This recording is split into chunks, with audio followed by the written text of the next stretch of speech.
Hey guys, good afternoon. It's afternoon time now, and I'm getting ready to go and find something to eat. But before I did that, I thought I would give you a quick little rundown. I'm not so sure I did such a great job before when I was talking about, these Nephilims and all this garbage with ENKI and all these guys. Well, I was just listening to one of the tablets of ENKI. And it was really kind of interesting to learn about Nibiru, this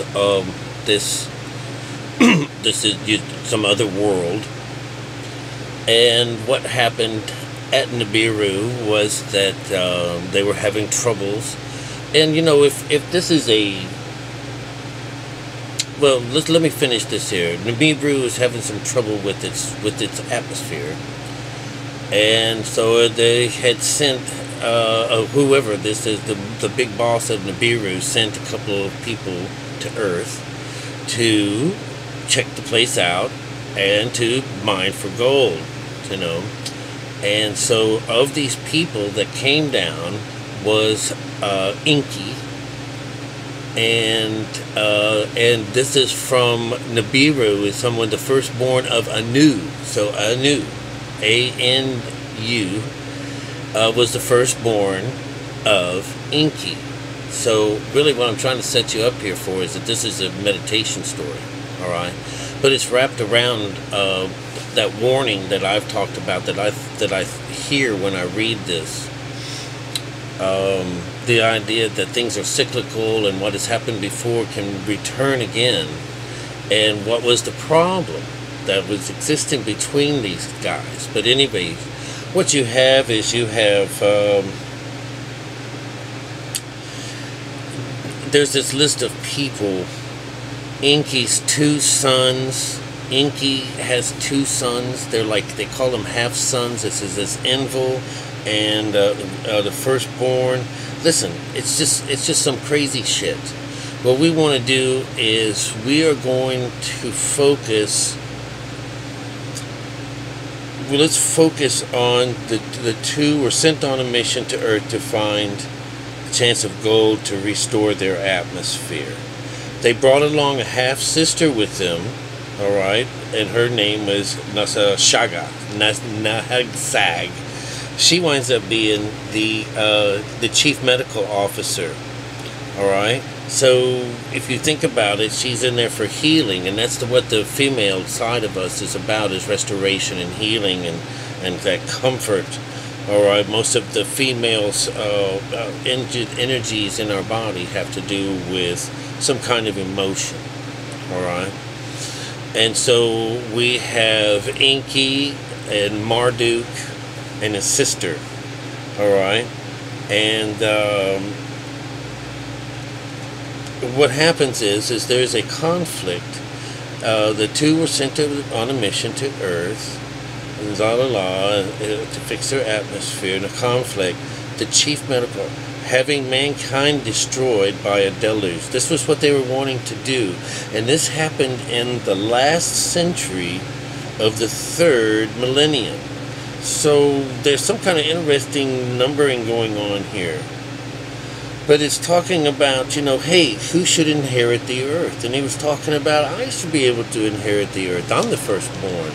And so Marduk puts out this idea that it's going to be his. And he tries to, talk mankind into following him, which is really into shit, This is the skin talking, all right? This would be your firstborn. This is the able, the kid. This is the skin.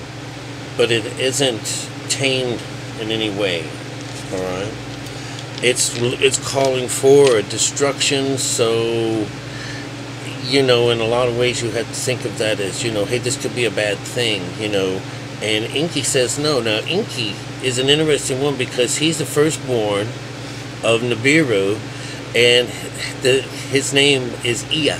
Ea is a water god from Babylonian times, later on. I mean, he continues in some kind of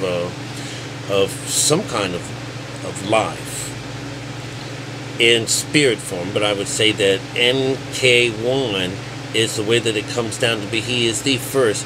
Ea is the water god, Ea. Ea is John. If you were to John the Baptist, this is also representing the water god, which is Aquarius. All right, the baptism spot on the train of your consciousness. After you die, you're reborn again. The first thing you hit is Aquarius. Alright, so he's the second one. So anyways, he splashed down into the oceans and stuff like that. Alright. It's just a really interesting story that has, you know, you could have some extraterrestrial things going on with this. You never know. This idea of mining for gold is very interesting.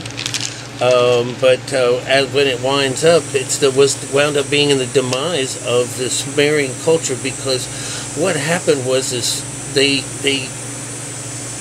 was this conflict between the two, where they didn't want this to happen and this one did want this to happen, and there was a nuclear war because of it, and all the things disappeared, and it supposedly was like the demise of the Sumerian culture. It was just like this worldwide destruction of civilization.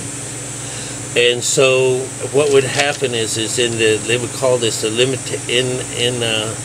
this initiates in the secrets of the gods, the beginning of priesthood, the lineage between gods and peoples, transmitters of the divine words to mortal earthlings.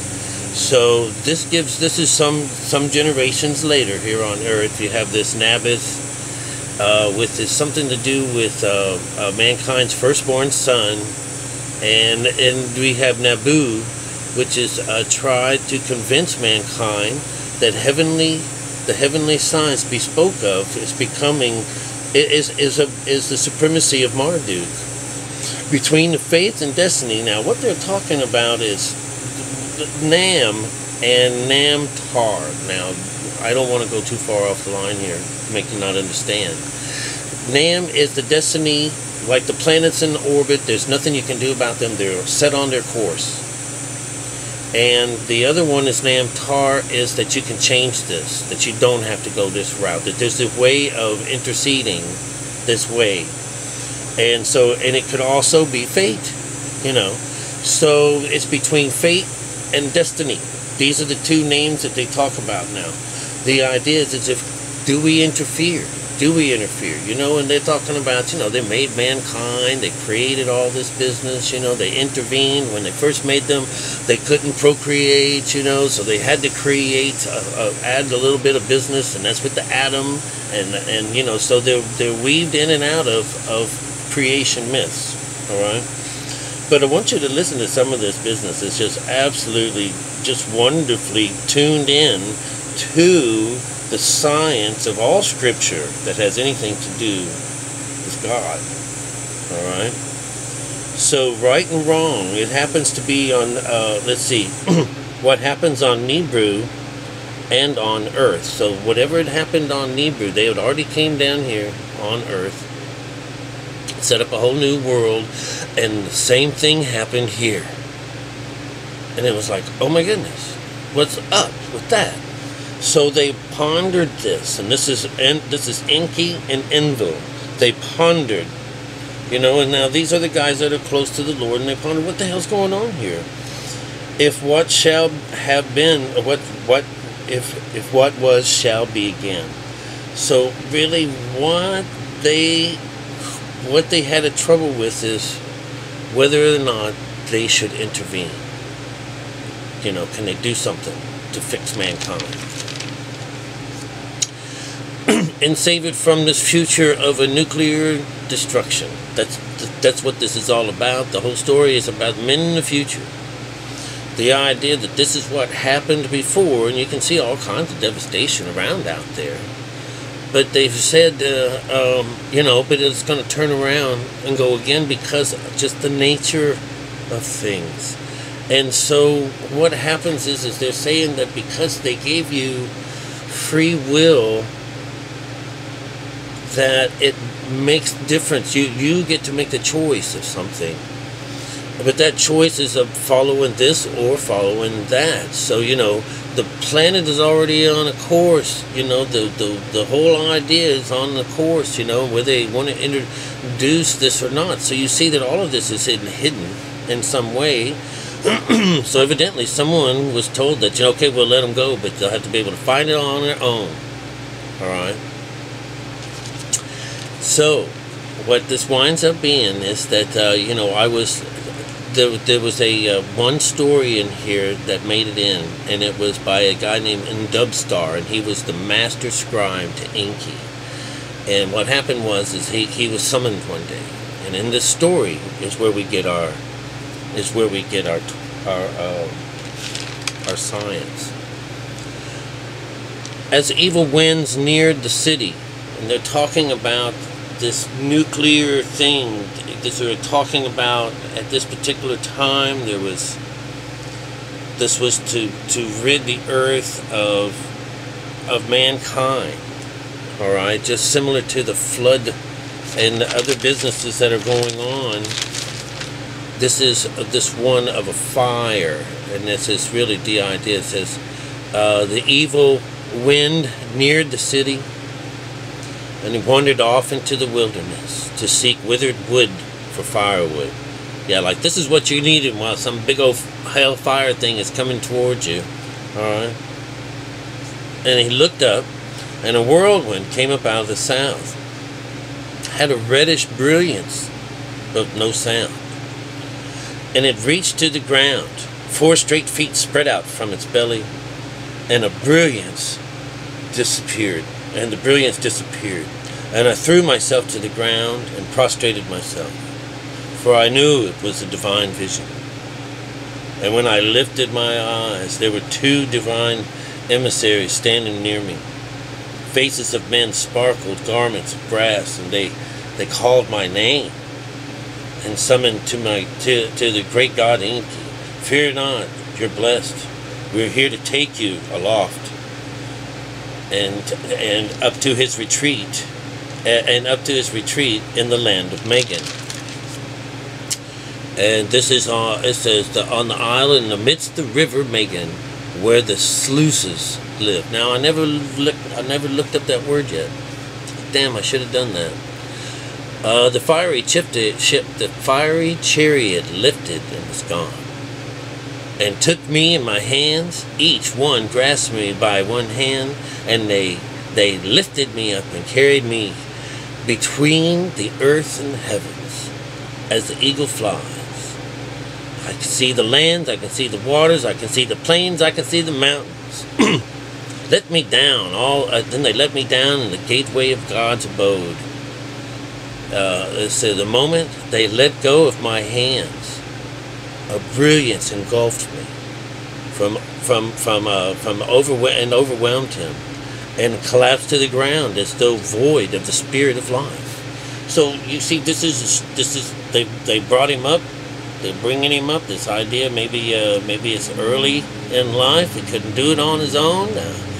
This is the scribe being brought up to tell everyone in the future, this is how you're going to try to combat this problem of choice, being stuck with one choice or the other. So what happens is, it says around he claps to the ground as though he was void of the spirit of life. All right, so now you got your lifeless body, you're up there with the God. And this is the part that I really thought was pretty neat, because this is the Moses. This is in all these stories. You think about that red business as God's talking to Moses. Fear not, take your shoes off. This is holy ground. The bush that doesn't consume. And so what you have here is along the same lines. It says, when my life senses return to me, like awakening from the deepest sleep, by the sound of someone calling my name. And I was in some kind of enclosure, but it was dark, but there was also an aura. And I was called again, and I couldn't tell from whence it came from. And I said, here I am. Alright, so real fast. Moses, here I am. You know? How about all of those? Adam, where are you? Here I am. All of these are saying the same thing. Alright, so think about that as we get going. Now the task was to write as ENKI directs. Alright. And he was supposed to do it on 2 pieces of lapis lazuli, which is some kind of, fancy stone. What I'm seeing it as is, just like the 10 Commandments, because this is following the same feeling. And they have 2 faces of smooth faces provided. So it's like they're writing on one side. But in the story it says that, hey, we're going to use both sides of this story up. We've got to write it everywhere. And the stylist, he says, so there goes on, what are you doing? Can you see this? And he says, oh yeah, I can see the pen, I can see this, and I can see that, but, I don't see how this is going to work, But he saw this pen, he said the stick, and this one little stylus is what he was going to be writing with, has a little diamond tip on the end of it. So he's talking about the kundalini and that little tip in there. That's what he's going to be writing. He says it'll just melt that stone like it was wax. So he would have no trouble doing what he told them to do. So he went on to tell him, but they went la la la right through it all, so we don't even get to tell what it is, and they put it on the clay and they hid it somewhere so that it could be found later on. All right, these could be the books of Thoth that they find, that's written on this, some really. What was it written on? I think it was written on something green. So it'd be some kind of emerald. That's the emerald tablets of Thoth. But anyway, the seal of Zanzibar, the master scribe, what he finds out is that, he wrote down, he was supposed to put it on 2 columns on each side, and on the back sides were the same. And when he was done, ENKI said, all right, now everything is there.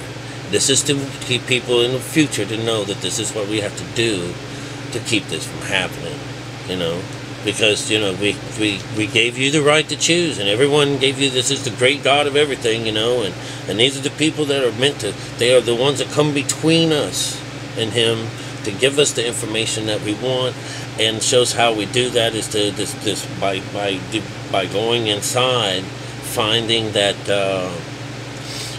place. Well, here's where they tell you it is. It says there was a pause, and I touched one of the stones, and it felt like skin. All right, so he was told of these things, so it looked like so this is the lamb skin. All right. Remember, these are, and it's 2 stones. I don't even know what they were talking about when it came to the stones, but this is where their idea of their writing it, probably on your heart, all right, picked up the stylus, and it was like a feather in his hand. And ENKI began to speak, and I listened and wrote. And as one tablet was inscribed in all its faces, took the other and inscribed it all, and then when it was all over, he did ENKI sighed, and he says, okay, now what I want you to do is I want you to take the tablet, and that'll make 3. You understand? See, he's God's creation. That's the 2. Now he's wanting the person to write his own testimony in here. And it's all going to be put down to, he says, after 40 days and 40 nights that you've been spending up here doing this with me. Remember, 40 is the idea. He's creating his world. That's what 4 is. And then with the 4 is 8. All right, 8, it means completion. All right. And he says, and I want, when you're done, place the 3 tablets in thy divine chest. All right. Thy divine chest is you. That's your heart. Thy divine chest. It's also up here. They're both connected. All right. That's really about the end of that story, because that's as far as we got with him. But what a fun little thing. This guy, the master scribe, was called into duty on the 8th. No. It was he completed the 7th year, the 2nd month, and the 17th day. That's when he was called to this place. That's when he started his business. All right. So let's look at that. That's 7. That's 8, 9, right? And 7, 8. So we've got 8, 16, 17. So that's 7 is 8. So 8 on completion, just like the front. We started off with 8, and we ended up with on an 8 after 40 days and 40 nights, and he sealed this. So it's just really, really neat that you know, this is a warning of some kind, and here we find that it is actually hidden from us, so that perhaps it can all happen again. You know, so one guy has convinced everyone that this is the way it's got to be, whereas, you know, ENKI is saying no, it doesn't have to be like that. Not for everybody, you know. And so it's kind of interesting. It's just something to ponder. You know, I can't put the God honest truth on that, but it sure is sounding a whole lot like our Bible and pieces of it. You know, and we get Gilgamesh. Remember, I did Gilgamesh a little while ago, and then we get our Noah story, where, you know, they didn't want to do this to these people, you know, and we found out what giants were and stuff. So, you know, even though they really could have been giants back in the days, honest, you know, I don't discount any of these natives and people finding these bones, and I don't discount them being hidden either, you know, for various reasons. And but that doesn't mean that they don't represent an older side of us, whereas we've been told we were monkeys, whereas we actually could have just came from a lot larger intelligence of some kind, whether it was manipulated or not. We're finding that if we are getting our information and stuff from heaven above, that the stars themselves fall from the skies and live in a barn here, that we are receptacles of outside knowledge and outside information through these whatever, you know, that we have the 12 cranial nerves and things going on inside of us. They all seem to match what's going on in the real world.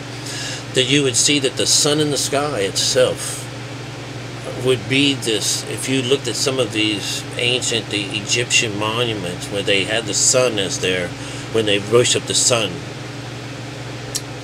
of God, you would see that these little hands were extending out from the disc, little rays with little hands on the end of them, and they were all, I think they're all right hands. But there's always one hand on there. I'll have to look that up to make sure, but my dyslexia. But anyways, there were all these angles of lights that had little hands on the outside of them. And so what you would find is that this could be what turns off and on parts of our body for evolution, and what we can and can't deal with on this earth. That life wants to exist so bad that it will in itself mutate from something that's away, that they're calling, you know, God or ENKI or something, but it's actually a photon is a messenger particle. And so if the entire face of everything had to change in some kind of matrix universe, there would be a signal that came down, and it would spark the mainframe, the RAM of our mind, and set off different changes in our DNA, to where we would have other enzymes and things open, and that we could develop into something that would be more adapt to whatever happens to this world because of it. But that actually the idea that a photon is a messenger particle is very interesting, to say the least. Ponder that. Alright, and I love you guys, and happy Sunday.